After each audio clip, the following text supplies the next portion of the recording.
Alright, here's part two of getting the VMP return style fuel system to fit on a GT500, at least 1314.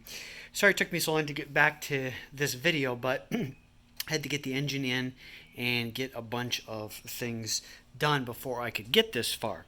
So where we're at is I'm going to assume that you are using the VMP fuel rails, for the upgraded fuel rails for this, because assuming if you're going with the return style fuel system, you're looking for more horsepower, and so you've probably upgraded to the VMP fuel rails. So they install pretty much like normal, not really too much issues with that. Had a little bit of an issue on the back there with the kind of next to the firewall.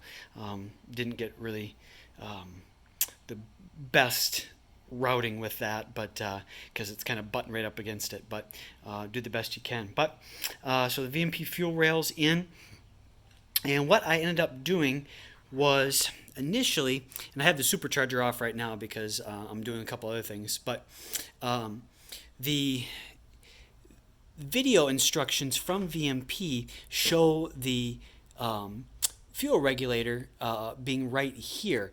The problem is on the GT500, you're hitting right here with that that is being normally plugged into the vent tube for the cold air intake.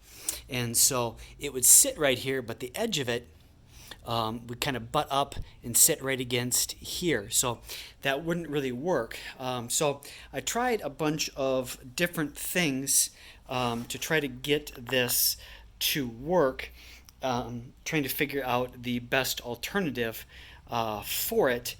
And I ended up trying a couple different, like of the 90 degrees, ones that comes in the kit, the 90-degree fitting, and then back up here with a couple adapters, and then having the fuel regulator sitting up here.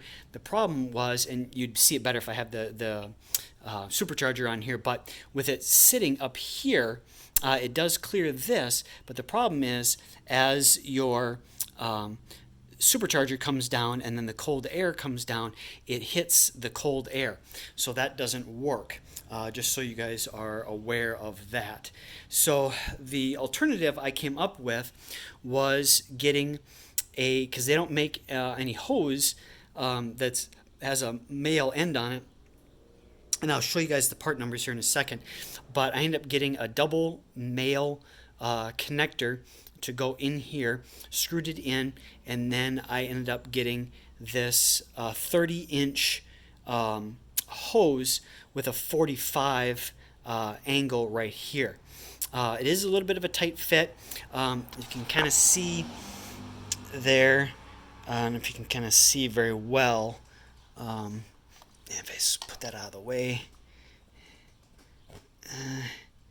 kind of see it a little bit. I end up having to grind the edge down right here because this wouldn't just quite fit, and I may grind a little bit more on it because she's just barely touching right now. If I would have went with a 90 degree, it probably would have been okay, but just for fuel flow, I didn't quite think the 90 degree was the best idea. But if you guys wanted to try it, the 90 degree would probably come down and then turn, so you wouldn't have to grind down on it. But this is the 45, like I said, just for the fuel flow. So I got it, and then mounted it to the firewall, took that little mounting piece off, the little mounting piece off here, and went ahead and drilled a couple holes, and then put that on, and then put it on again. I probably should have angled it a little bit more. We're kind of hitting the bottom of the fender here. Probably should have cocked it a little bit more up like this to get that away from that, but I think it'll work okay. So that is with that. And then, like I said, 28 inches was probably about it, so that it would flow underneath of the cold air. But you could get a custom made one. they made it, I think, 24, 6, and 30. So I just went a couple inches longer. That way I got a little bit extra, and I'll kind of route it underneath the hose and stuff. But the rest of the hoses were able to bend okay. You know, a little tight here up against, but not too bad. This is getting a little bit close to the headers down there, so I'll probably zip tie it up a little bit, the fuel line, to keep it up and away, so we don't get any fuel heating issues and stuff. But that is the way that I was finally able to figure out how to do it. There you can kind of see again kind of where I had to grind it down a little bit right there. But this is the only alternative that I could really figure out how to make work. Like I said, I tried a couple other alternatives up on the fuel rail up there, but I just really couldn't quite get it to sit right. So this was the alternative that I came up with. So as far as the part numbers go, this was, and I can try and put these in the description too, or down below, but this is the part number for that double male connector, 481508-BL. BL is just black, so you can get it silver or whatever, but that is the part number for that. And then the hose, that was 385030 was that, and that's for the 30-inch hose. AN fittings, they're -8. Both of these are -8 AN fittings. So those are the part numbers for the hose and that other piece to make it work. So I still haven't fired it up yet. I got a few things left to do yet. I do need to hook up the battery and stuff. Like I said, as you can see, the engine's kind of apart, so I'm doing some stuff with that. So if I run across any issues with it or whatnot, I'll do an update, like a part 3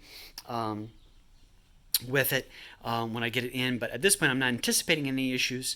And basically at this point, just like in the video from VMP, I would hook up the couple connectors to the battery to give the system power, then fire up with the key just to the accessory on position, so I can set the base fuel pressure back here with this and an Allen, getting that set. I think VMP was showing 55 pounds. When I did talk to VMP, they did make a reference to check with your tuner in case your tuner wants a set base pressure of like 55, which is what they do, or if they want to run it off of the vacuum line. If you do run it off the vacuum line, they said what you would do for that is that would come off here, and you would tee it off right up here, and basically put another T in or something like that and run it off of that. So that line would come up and over and connect into here if you were going to use like a boost reference pressure style system. So like I said, that's what I've come up with. Hopefully it's going to work. And that's where I am at. Like I said, if I run across, when I get the rest of the engine together and get the relay or the fuse relays hooked up and fire the system up, if I run across any other issues or any problems or tips, I think you guys might help you guys out with doing it on a GT500. There will be a part 3. Otherwise, that's where we are at with the system. All right, thanks. Bye.